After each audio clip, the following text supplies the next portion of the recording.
Pessoal, tô aqui com um Palio Fire 2007. Pessoal, eu tava com um pequeno problema. Ao passar no quebra-mola, o carro tava fazendo uma zoada, uma pequena zoada, como tivesse sendo um amortecedor, pessoal. Só que eu dei uma olhada no amortecedor e não era, o amortecedor tá bem conservado ainda.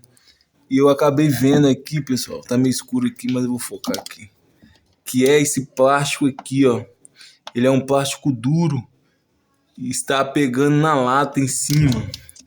Aí, pessoal, eu tava olhando para ver se tinha alguma coisa a mais.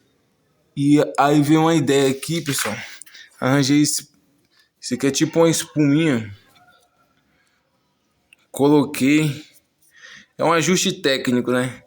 Coloquei essa espuminha aqui em cima aqui, ó, do amortecedor em cima.